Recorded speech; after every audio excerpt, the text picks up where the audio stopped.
नमस्कार मित्रांनो, ठरलं तर मग या सीरियलमध्ये काय घडले आपण ते बघणार आहोत। सायली स्वयंपाक करत असते, तिला मागचे क्षण आठवतात। विमलला ती खुणवते की कुणी आलं तर मला लगेच कळव, तर मी बाजूला होईल। तर सायलीला चांगला स्वयंपाक घरच्यांसाठी करायचा असतो। विमलला पूर्ण आजी आणि कल्पना घराकडच्या दिशेने येताना दिसतात। त्याच वेळेस ती शिट्टी वाजवण्याचा प्रयत्न करते, पण शिट्टी तिची वाजत नाही। ती पटकन घाईगडबडीत येते आणि सायलीला खाली लपवते आणि स्वतः स्वयंपाक करायचं नाटक करते। मधुभाऊंना जोशी वकिलाचा फोन येतो। त्याच वेळेस मधुभाऊ खोटनाटक नाटक करतात की मी नाही चाललो सही करायला पोलीस स्टेशनला म्हणून। फोन ठेवल्यानंतर दोघेही सहाय्य करून येतात। तन्वी प्रतिमाची माफी मागते। तर प्रतिमा नाश्ता घेऊन आलेली असते, उपमा केलेला असतो तिने। बनवणारा नाश्ता ती सर्व कॅबिनमध्ये टाकते। त्याच वेळेस प्रतिमा तिकडून येते आणि सर्वजण नाश्त्याला बसा असं तन्वी बोलते। त्याच वेळेस स्वतः नाश्ता केला आहे असं तन्वी सांगते, पण ती प्लेट तर रिकामी असते। पण आतमध्ये जाऊन बघते तर खरंच आतमध्ये स्वयंपाक देखील केलेला नसतो। ती बाहेरून बोलते की खरंच असं झालेलं नाही। इकडे अर्जुन जोशी वकिलाच्या ऑफिसमध्ये येतो। तो नका फसवतोस असं म्हणून तो गचंडी पकडतो। अशी दादागिरी करू शकत नाही असं तो वकील बोलतो। तुम्हाला गुंड बोलतात मधुभाऊ असं तो बोलल्यानंतर सनकन कानामागं बसते। अर्जुन कानामागं मारतो।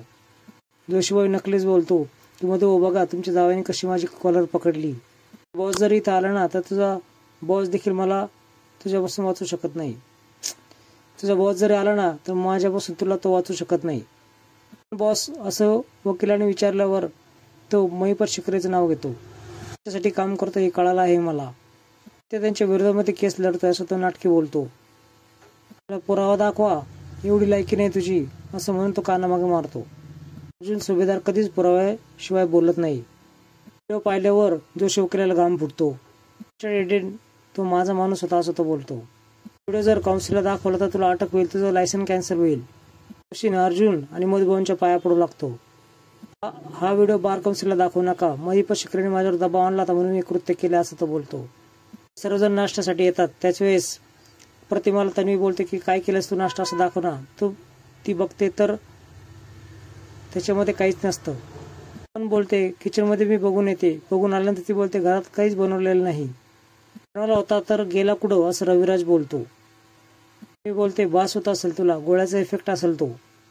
नागराज बोलतो की वहिनी तुझी तब्येत बरी आहे ना। त्याच्याच प्रतिमा बोलते मला भास होत नाही, मी खरंच उपमा केला होता असं ती बोलते। तुला बोलते तुला दाखवला होता की नाही। त्याच वेळेस तन्वी नाही बोलते, मी स्वतःच्या मनाशीच बोलते। काही दिवसांनी तुझा अर्धा जो मेंदू चालतो ना तो देखील बंद पडेल। NOC वर सही कर असं अर्जुन हट्ट पकडतो आणि त्या जोशीची सही देखील घेतो।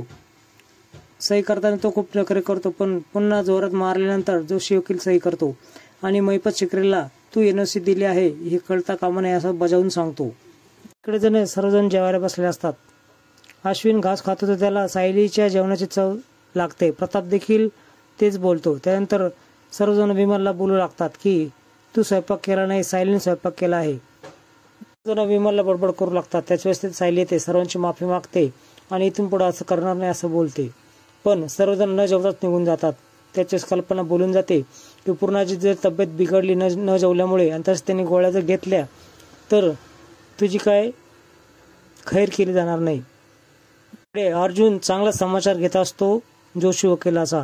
एकामाग टोले बसून तो वधून घेतो की त्यांनी केस कशी काय पलटवली। त्याच वेळेस विचाराबद्दल ते सांगतात आणि एका झेरॉक्सचं दुकान माझ्या मित्राचं आहे, तिथून मी ह्या माणसाचे सगळे डॉक्युमेंट घेतले आणि सर्व केस पलटवली। या साक्षीशी काही संबंध नाही। वकील पुढे देखील बोलू लागतो की मी त्यांना सांगितलं होतं की सही करार पोलिसांना जाऊ नका, कारण मला त्यांना अटक काढवायची होती। आश्चर्यानेच बोलतात की त्या साक्षीच्या आईवर देखील तुम्ही शिंतोडे उडवलेत, फेडणार आहे पाप तुम्ही। चांगलीच जोशी वकिलांची बोलती बंद करतो। पुढील भागामध्ये अथर्व विचाराचा फोटो अर्जुनला भेटलेला असतो आणि तिची तो माहिती जास्त गोळा करत असतो। त्याचा शोधाशोध करण्याचा कार्यक्रम चालूच ठेवतो। त्या अशा नवीन अपडेट्स बघण्यासाठी चॅनल सबस्क्राईब करा, बेल आयकॉन दाबा। व्हिडिओ पाहिल्याबद्दल धन्यवाद।